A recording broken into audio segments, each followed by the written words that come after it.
Hey, what's going on everyone? I hope you guys are doing well, and I hope that all of you are having a great day, and thank you for joining me for your daily dose of Star Wars.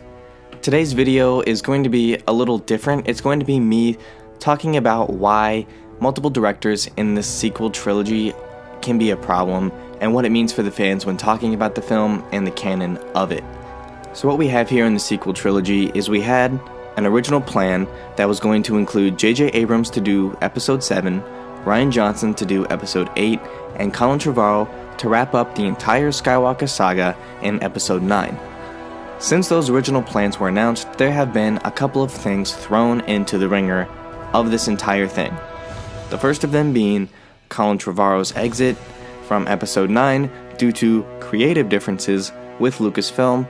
There was also Carrie Fisher's death in real life. And if I'm not mistaken, I heard that Carrie Fisher was originally supposed to have a pretty large role in Colin Trevorrow's Episode 9, considering that Han had a big role in The Force Awakens, Luke's film was The Last Jedi, and Carrie's was supposed to be Episode 9 to help redeem Kylo Ren in some way. Again, I don't know if that was his actual plan, that is just what I heard. Now that that original plan is gone, we have the following. We have JJ doing 7, which is great. We have JJ writing drafts, not actual scripts. There was some confusion in my last video where I said that Ryan didn't listen to JJ about the scripts. He didn't write a full script, he wrote a treatment, which is essentially this is what you can do in this film to continue the story forward to where it should wrap up to what I have set up in 7. But he ignored that and he did what he wanted to do. JJ never wrote an actual script for 8 or for 9. He wrote treatments, which is essentially just outlining plot points of what could happen to help keep the story uniform and consistent, which we no longer have. And here's the biggest problem with this sequel trilogy, is any theory or argument can be argued because of the fact that what JJ did, Ryan threw out, so JJ might throw out what Ryan did in 9. Now that's confusing, so let me give you an example. Reylo, or Finn and Rey.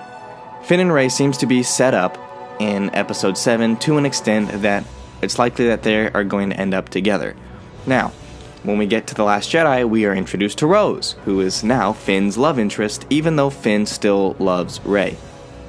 So what we have now is people say Finn and Rey are going to get together because JJ said so, and then we can say now, people who argue against this can say, no, because Ryan said that Rose is Finn's new love interest, so JJ's doesn't matter anymore. And that's the biggest problem with the sequel trilogy, is essentially you're throwing an entire story out to fit one argument. Another example of this is Rey's heritage. Ryan says it's one thing, yet the novelization says this is just what Kylo believes. Rian Johnson said that this is what Kylo believes, but some people are still insisting that Rey is no one.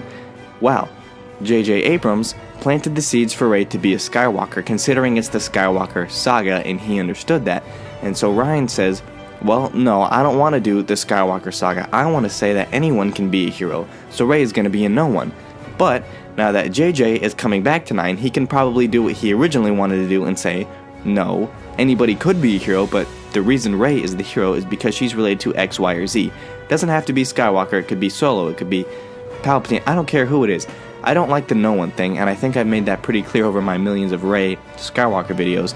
But the point is, you can argue that just based on one film alone compared to the other film. All of the evidence I would compile for Rey Skywalker from The Force Awakens, you could just say, no, because Ryan said Rey's no one.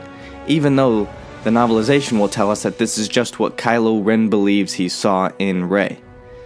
Just like Rey said, she saw his future and it was clear, and that he was going to come back to the light, even though he didn't. So clearly these can be wrong because, as Yoda says, always in motion the future is, which is true.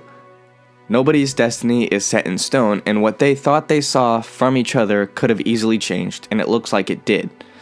So the point of this entire video is you can say anything you want, you can come up with any theory you want, and somebody, no matter how good of a theory or well thought out of a theory it is, will say no because Ryan did this, or no because JJ did that. So I'm a big theory person, and now that the digital film and the home releases of these films are out now, I'm going to be digging back into the theories more heavily and coming up with some more theories of what I want to happen based off of what we know. And I just want everybody to have this in mind, that you can argue against me in any of them, or you could argue for me in any of them. But the point is that no matter what I come up with, there's going to be someone who says this is not what it is because of X, Y, and Z, and that's okay. But until we get episode 9, we don't actually know what X, Y, and Z is. So I just wanted everybody to understand that this is the problem with the sequel trilogy, is that there's always the possibility that you could be right, but there is definitely a guarantee that you're going to be wrong in some form or fashion, since we have continuity errors in a sense. But I just wanted to bring that to your attention, so that way, over the course of the next however long, when I'm coming up with these theories and these ideas, there's going to be people arguing for me, and there's going to be people arguing against me. And this is not just for me, this is for everybody who comes up with a theory ever. You're going to be argued for and against completely because of what one director said versus one director said, or one director did versus another director did.